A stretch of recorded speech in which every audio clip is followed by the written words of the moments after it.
jókòó. Ẹ sì kú dédé àsìkò yìí. Hello everyone, it's Adirunke. I hope your day is going well. Today, I'd like to talk about the Yoruba acts of kneeling and prostrating and what they really mean. It's pretty obvious that as far as explaining what their meanings and significances are, the acts of kneeling and prostrating have taken on a life of their own just because of the influences. The original points, of doing those acts are somewhat being neglected. There are many things to blame for this. When you think of people like Samuel Ajayi Crowther and their roles in the misinterpretation of many things, you see how it's very easy for people to confuse the acts of kneeling and prostrating among the Yoruba people as acts of submission. Kneeling among the English is definitely an act of submission, and they have their own history with that as well. When you think of kneeling and genuflecting in the Catholic Church, and I think was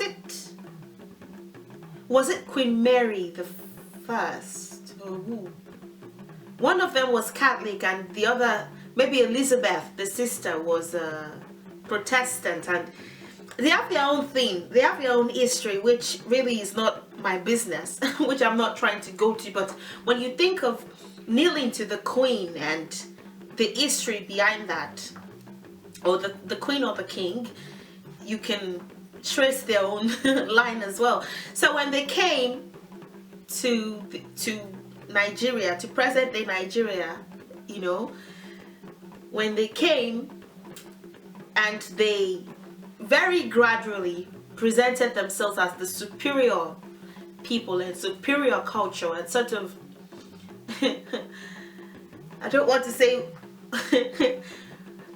it's a very uncomfortable topic, very unwittingly, or maybe wittingly, I don't know, convinced us that our very ideals didn't really make universal sense. It would have been pretty convenient for the ones who would have been able to sort of represent the culture in some way by being close to these people, to say, oh well, actually we also kneel in our culture, and the very reason why you kneel to the Queen is also the very reason why the Yoruba people kneel. Look at all the commonalities. When the Bible was translated to Yoruba, I can see where Ajayi Crowther was coming from when he, I don't want to say rather stupidly, but destructively declared that Eshu, the Yoruba people's law enforcement agent and the very symbol of justice, of getting what you deserve, it's not cryptic or mysterious to see how we would have very gladly said, oh well, here's a commonality. We also have Eshu in our culture, and therefore Eshu is Satan. Eshu is a law enforcement agent who may be on your side or be against you, depending on your very own actions. With Eshu, the people kneel to act right just because you're always going to get what you deserve. When you bring a culture or religion, well, with every religion comes a kind of culture. That's a topic for another day, but that's true. When you bring the religion and culture that is included in Christianity, in which you tell people, it's, if you still, don't worry, all you have to say is, oh God, please forgive me, and you're forgiven. Or when you bring one like Islam, where you say, oh, when you sin, all you have to say is astaghfirullah and you're fine. You see people intentionally doing bad, doing premeditated evil just because they know that oh, they will always be forgiven. All they have to do is say, oh God, please forgive me, I couldn't help myself, in Jesus' name, amen. Or say, oh, sorry, I'm doing a Yoruba gesture. No, or just say, astaghfirullah, please forgive me, Allah, and I'm fine. With issue, you just knew that you would have to stay right, or you would be punished, or that evil that you've done will come back to you. You know, a very similar concept to that would be the concept of karma, you know, except you restitute. That is, if you take somebody's stuff, you know, you steal from them, instead of just saying, oh, astaghfirullah, please forgive me, with the Yoruba culture, you would have to apologize to them and return what it is that you've taken. That is our own way of getting for. It's like when you offend somebody, you don't just hope that some mysterious figure somewhere has forgiven you and oh, you're all washed. You have to repay what you've taken. So I suppose a lot of Christians and Muslims would argue that, oh yes, that's also true as well. We also believe that when you take something from people, you have to return it. You know, I don't know, but that culture of, you know, you can do something bad, you will always be forgiven, has done more harm to the Yoruba people in general than good.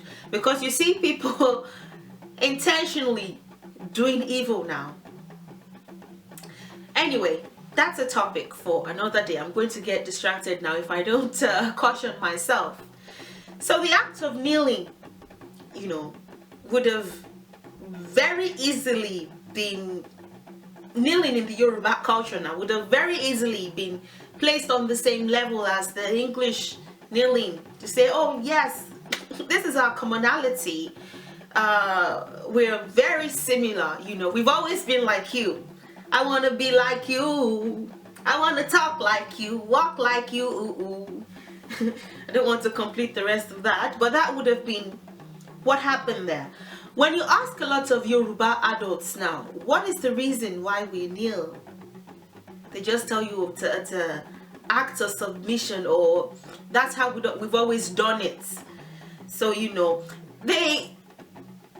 because they grew up, a lot of our parents now, they were born pre-Nigerian independence, so like 1960, just a couple of years before 1960. Between 1950 and like 1970 anyway, was right before independence, or like right after. So a lot of them grew up in the in the shush generation, in which you sort of don't question things. I think that is why they call us the Sorosoke generation now, just because a couple of people my age, slightly older than me and even slightly younger, are not putting up with that anymore. But you know, they grew up in an environment where they didn't get to ask questions, or they didn't feel comfortable asking like the tough questions. You sort of just went to church or went to the mosque, and it was typically the Anglican church then that was most dominant, you know, before the other denominations came to be.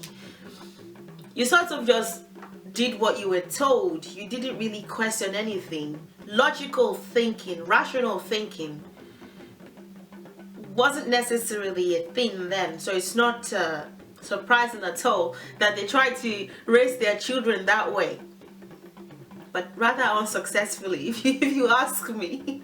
You know, there are three characters involved in the act of kneeling and prostrating. First is the person who is offering the posture. Actually, yes, first is the person who is offering the posture. Secondly, the person that they are offering the posture to. And thirdly, ile, them and their role and place, which is I'll get there. I don't want to go too far away with that. Them, the person they're offering the posture to, and ile. The act of kneeling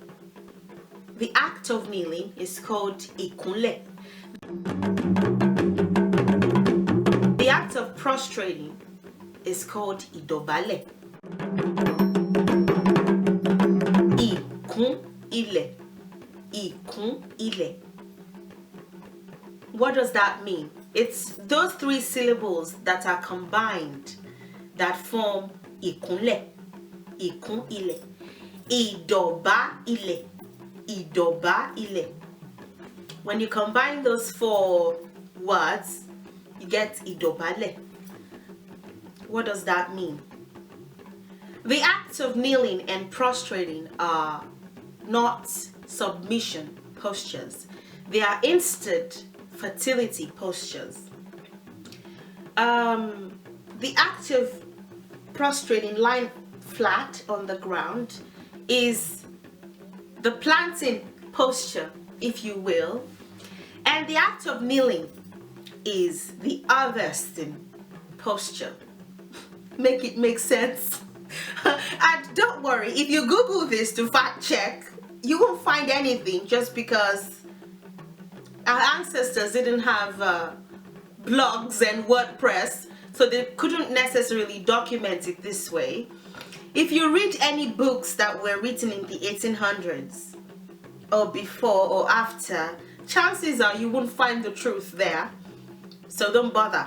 Most of the books were trying to just, I suppose, find a way to say that, oh, this English custom or act is very Yoruba because, so actually no, this Yoruba act is very British because the British also do it, you know.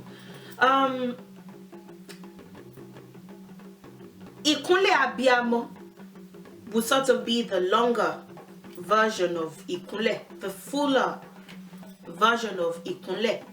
ìkúnlè abiyamọ. That's where that is from. And traditionally, when Yoruba women wanted to give birth, they would have taken the, now because I don't really have anyone to help with my camera, I don't know how I'm going to do this, but I'm kneeling. Oh, it's not that obvious. I guess there's no point. The act of kneeling is it's the birth posture. Traditionally, when Yoruba women wanted to give birth,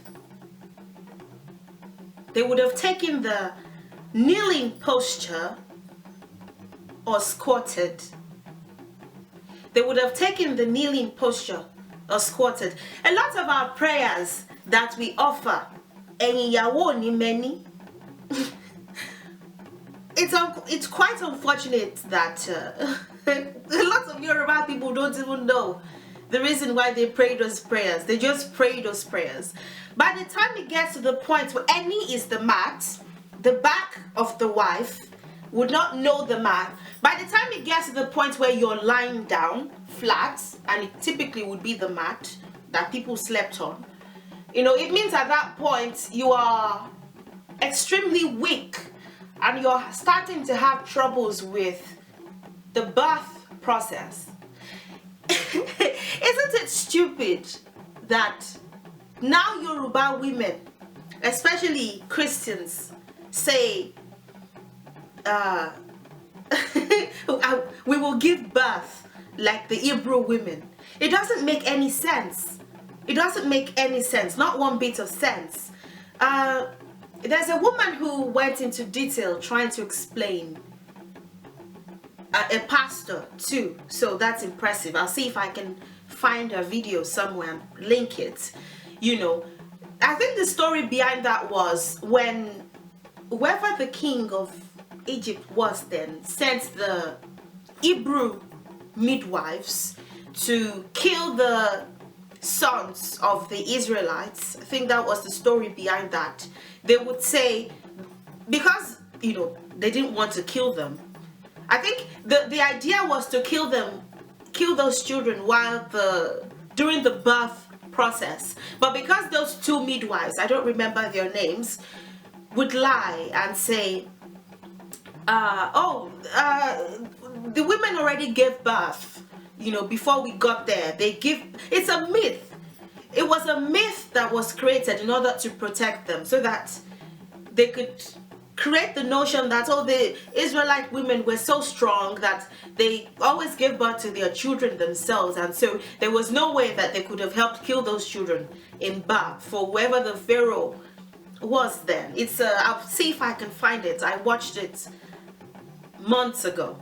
So by the time it gets to the point where the woman's back to the Yoruba culture, knows the math, it means she's experiencing trouble giving birth, and chances are they might have to do a cesarean section to get the baby out. A Yoruba woman many millenniums ago would have found it sort of interesting that the natural posture that women would take now is the lying down posture. You are trying to get something out of you, not put something inside you. E is a popular prefix, the act of, or the state of, or it typically comes before a verb in order to make it a noun. ìkúnlè. So instead of kúnlè, by adding e there, you make it a noun. Kún, what does kún mean? Kún is to replenish or to fill. Kún is to replenish or fill. Originally it was replenish, but it sort of gradually became fill. Raw, replenish it is what it is, but it's like saying share akere. Is the calabash full? Is it replenished? People who go people, doesn't have to be regardless of their gender, will go to the stream and get water and replenish. So replenishing was kun, but it was also tantamount to fill. If a container is empty and you replenish it with water, it also means that you filled it with water. So when you say otikun, it's filled, it's replenished. Checking bukokun, let's just say that it's filled and replenished at the same time. So that is what kun is. Ile is the floor, the ground, the earth. So abiyamo, that's the other part of ìkúnlè. Abiyamo. Abi is someone or something who does. And other examples would be where you see abi featured. Abojugunleyin ipako, abilala lenu. Abi, someone who does. Abilala lenu is someone who, lala is the whitish sort of thing that is typically on the corners of the mouth when one wakes up, very creamish, whitish, and it's when you call somebody abilala lenu, it's like they always carry the lala around at the time when they should have washed their face and cleaned their teeth.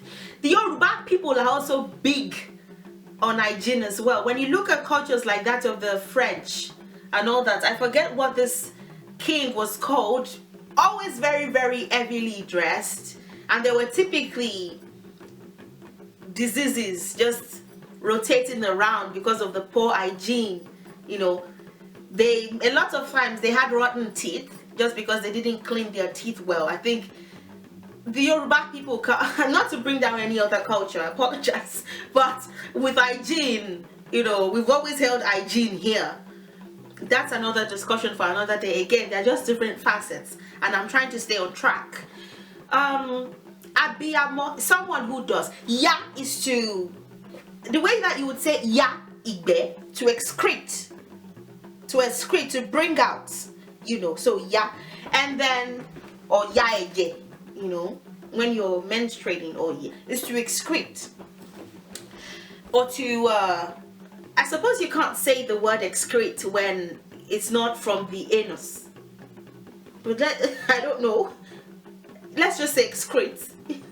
Omo is child. So abiyamo is another, apart from iya and yeye and mama and iye, and abiyamo is also another word for mother. So abiyamo, someone who excretes the child, who, you know, births the child, if you will. So ìkúnlè abiyamo, the women have a role in the replenishing of the earth as well. It's like they are the source for the replenishment of the populace, the population of the earth. So at that point, you're literally regarding the woman as a source, in some sense, a source of replenishment for the earth.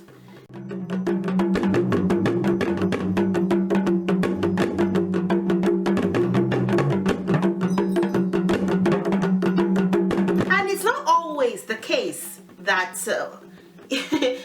women would take that kneeling position strictly when they are greeting somebody that is older than them. You see a lot of women, mothers that are about the same age, greeting each other and taking that posture. Even till now, interestingly, even till now, it's the, you know, respecting, it's the paying homage to their role in the replenishment of the earth. You know, that's what that is. It's not a sign of submission. It's not, oh, I'm submitting to you. It doesn't make sense. Why would you wake up in the morning, see your parents, and when you kneel to them, what you're doing is saying, I submit to you, as if the authority is being contested in some way. Oh, when you see your parents, you quickly have to kneel so that they know that you are still submissive to them and they are still the one. Does it make any sense? No, it doesn't make. It's not an act of submission. You know, oh, I quickly want to submit so that they won't think that I'm contesting some imaginary position with them. That's not the case. When a woman takes that position, she's recognizing. It's very problematic to say our role, but like just in general, nowadays it's problematic to say our role, but in general, the role of people of our own gender or form, you recognize what the person that you are greeting, the adults, and it's typically the adults, you recognize their role in the birthing of you, in the how they've replenished the earth by bringing you forth. It's like paying homage to them for birthing you. It's the Yoruba culture is very communal. Someone doesn't have to be your actual parent to be your parents. Every man, every father is your father. Every man is your father. Every older man is your father. Every older woman is your mother. You know, every father is your father. Every mother is your mother. So in a communal culture like that, you greet everybody like that. It doesn't have to be the mother that actually birthed you, that took that position to birth you, or maybe not necessarily, you know, maybe she couldn't do it anymore, so she had to so that she could be helped to give birth. You know, it doesn't matter. It's like you're recognizing their role in the reproduction and the replenishment of the earth that took place, that is the creation of you. So it's a homage for thank you. It's a fertility posture. You're paying homage to them for their reproduction, for their bringing you forth, while paying homage to the earth, while paying homage to the earth, and at the same time recognizing your own role in general in the continuation of that act of reproduction. So if you're a woman, you take that kneeling posture, that harvest posture, because maybe sometime in the future, if you wish, you will end up taking that posture as well in the replenishment of the earth. Or it could be that you've already taken that posture as well if you're an adult woman. It's not a submission posture. It's I recognize my role, the role that you have taken as this person who, whether or not you birth me, you are old enough to birth me, or you are an elder, you are very, very directly responsible for not only the existence of us, but the continuation of the culture. It's a homage posture, So I say why people would say it's a respect culture, respect posture, because it really is a respect posture. You're paying homage to them, respecting them for the existence of you, while paying homage to the earth, ìkúnlè, while also recognizing your role in the continuation of that. For the man, the prostrating posture is the planting. I don't think I've explained ìdọ̀, bá, ilẹ̀, the act or state of ìdọ̀. It took me a while to sort of because I was trying to say do is not a pretty popular, like, apart from, it's not so popular as a standalone like word, so I had a bit of trouble with that. But when the idea for unraveling many things is just look for words that have the same syllable or like have a similar. When you say odo is with. Odomi, lower. He or she or it is with me. Odo is like with. That's what it is. So it's with. Do, you could say, is with. It's that is what it would mean. With. Do. Ba is meet. Ba is meet. Oloba, he or she went to meet them. Ba is meet. Ile is the ground, the floor, the earth in this case. Idobale, idoba, the actual state of doba. Doba is meet with. It would be like with myth when you say dob, but it really is meet with.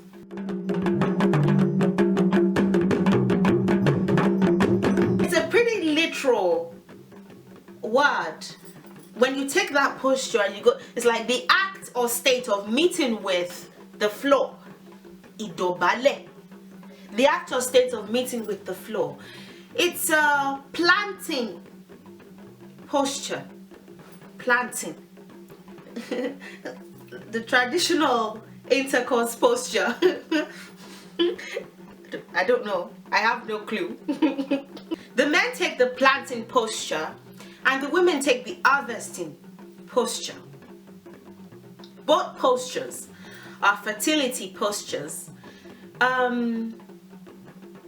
When men take that posture to greet any adult, for it's another nod. it's another nod to the fact that in many ways the Yoruba people's even our pronouns, even our several aspects of our culture, they are not gender differentiating, they are instead gender identifying. Not different, there are not many things differentiating apart from gender. They're just not anything differentiating. They are instead identifying words that identify. So for I suppose in some other culture they might say,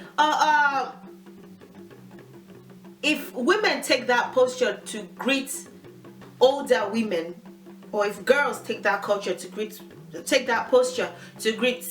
women who are older, they can't do that to the man as well, because men didn't necessarily contribute to reproduction by taking the kneeling posture. That should only be for the women, just because it's the women that take that posture. No, it's a joint effort, so the woman is recognizing a current or future or never role, just the general role that people of our own gender will take, in paying homage to whoever it is. It doesn't matter if it's a man or a woman, it's a birth posture to, regardless of the gender. And the men too will take the planting posture to pay homage to the women and the men. So I suppose in some other culture they would say the men have to also kneel if the person that they are greeting is a woman, and the women have to also prostrate if the person that they're greeting is a man. It's not differentiating. It's anybody who is older.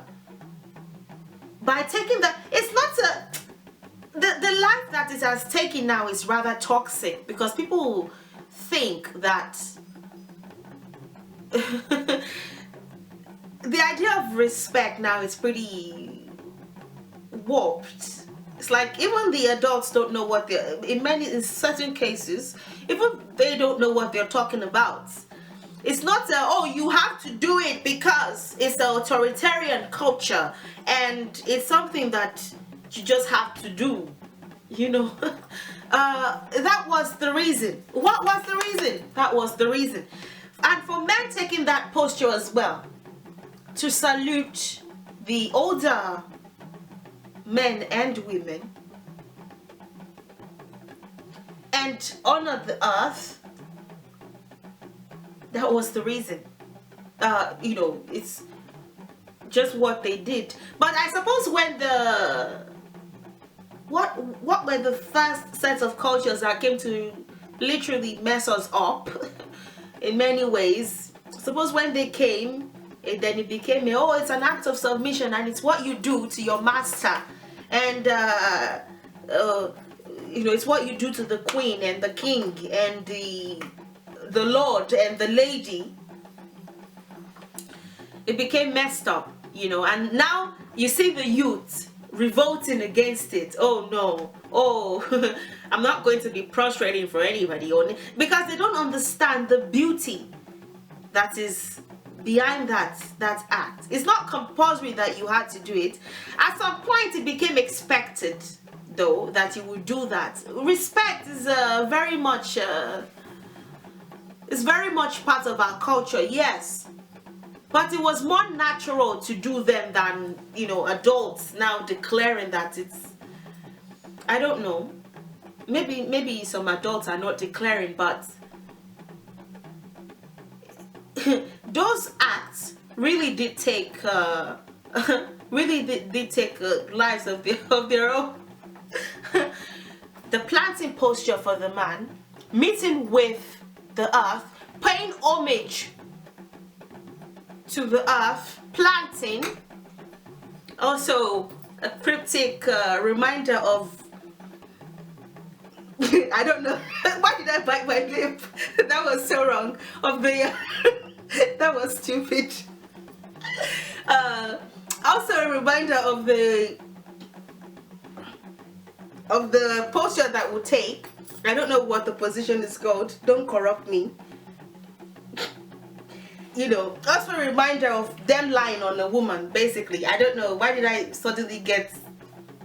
Why was that funny?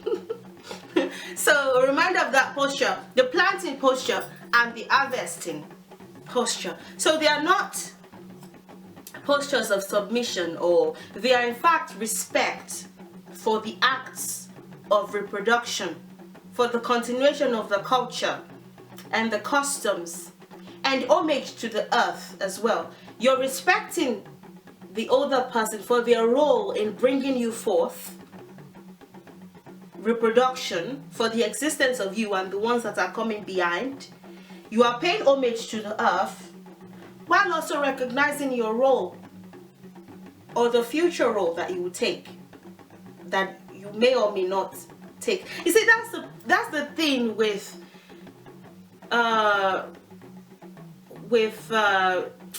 birth as well. You know, that's another thing in which there's sort of a toxic thing around. Oh, you have to give birth. If you don't give birth, all hell will. There's our role is to improve what our ancestors left behind. With marriage, I just remembered. With marriage, you know, there's the women have to kneel to their husband's thing, and it's if you go against that, there's a whole that I'd have to talk about separately, because when I'm talking, I just noticed that when I'm talking about something uncomfortable, I tend to touch my head. I'm just going to leave it at that. At least you have a basic idea of the real reasons why Yoruba men kneel, Yoruba men prostrate, and women kneel. Planting, harvest, planting, harvest. It's also interesting that back then, you know, this was millenniums ago. Back then, the men would have done the planting, the tedious planting, and the women would have harvested as well. You know, the women would have done the harvest with the help of the children as well. So that's another interesting facet. They're just different facets. But now I've lost my train of thought. So maybe there will be a part 2 to this. Maybe there will be a part 2 when I get my thoughts together and decide to talk about the toxicity that it has now become. If you have any questions, don't hesitate to ask. I'll be more than happy to respond to your questions. Thank you for watching. Thank you for your support. And please subscribe to my channel if you haven't, to see more videos, and I'll see you in the next one. Bye for now.